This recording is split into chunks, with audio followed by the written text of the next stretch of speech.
नमस्कार दोस्तों, हमारे चैनल में आपका फिर से स्वागत है।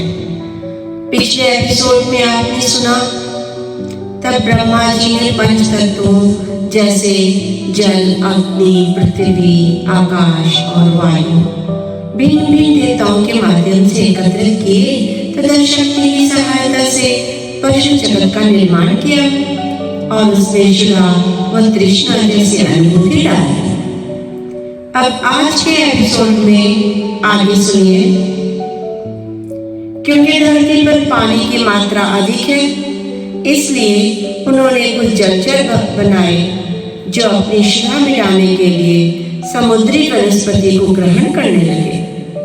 बाद में उभयचर, थलचर तथा नभचर बनाए। उसके बाद 4 पैरों वाले पशु बनाए जो इन्हीं पर प्राणियों का शिकार करके अपनी शिला शांत करने लगे।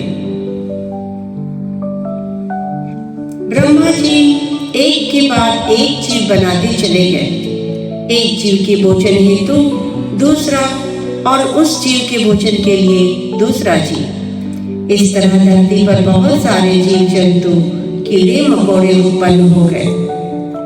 अब समस्या ये उत्पन्न हुई कि ये प्राणी गतिशील हो गए, परंतु इनमें जो श्रवण शक्ति व वाणी है वे इस योग्य नहीं है कि वे मंत्रों का जाप कर सके।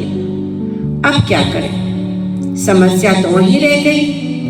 तब विष्णु जी ने सलाह दी, कुछ ऐसे जीव का निर्माण करें जिनमें श्रवण शक्ति व वाणी प्रबल हो तथा इस बार उसमें थोड़ा विवेक का समन्वय भी हो, ताकि यह जीव अपने बुद्धि का प्रयोग करके वनस्पति जगत का उपयोग करे व अपनी शिला शांत करे तथा मंत्रों का भी जाप करे।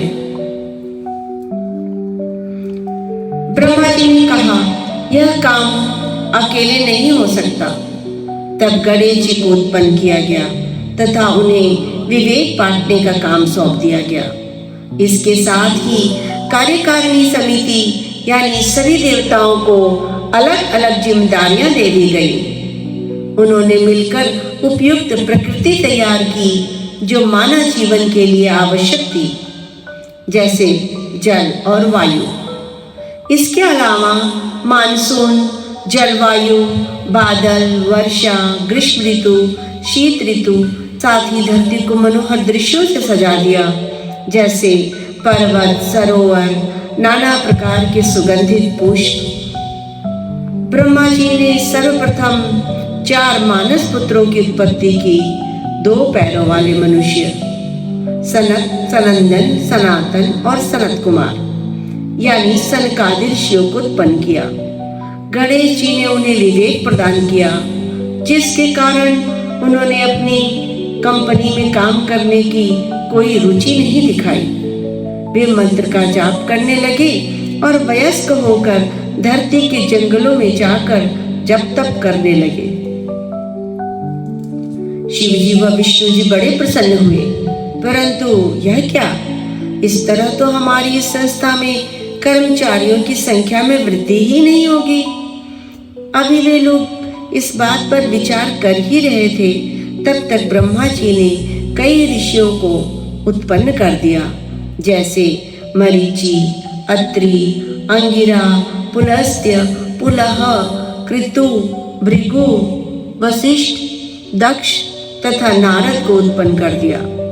वे सब के सब ज्ञानी होकर वन की ओर चले गए तथा जाप करने लगे। इनमें से दक्ष ने कंपनी के विशेष कार्य में रुचि दिखाई और विवाह करके संतान उत्पन्न करने का विचार किया। तब विष्णु जी ने ब्रह्मा जी से कहा, ऐसे जीव का निर्माण करें जिसके अंदर काम, क्रोध, लोभ, मोह जैसी भावनाएं हों, जिससे वे ऐसे कर्म करें कि वे स्वयं ही दूसरे कर्मचारियों को कंपनी में लाएं तथा अपने जैसा दूसरा जीव बनाएं और स्वयं ही उनके उपदेशक बने तथा बड़ा करें। वयस्क होकर वे अपने विवेकानुसार पुरुषार्थ करें, क्योंकि रिटायर यानी मृत्यु के बाद भी इन्हें सैलरी यानी शुदा शांत करने होंगे। इसके लिए इन्हें संतान की उत्पत्ति अवश्य करनी होगी, क्योंकि कंपनी से रिटायर होने के बाद इनकी संतान इन्हें भोजन देते रहे। जब तक ये जीव इस कंपनी से निकाले न जाए, तब तक ये प्रेत योनि में रहेंगे और संस्था से स्थायी रूप से निकलने के बाद ये हमारे लोक में आ जाए।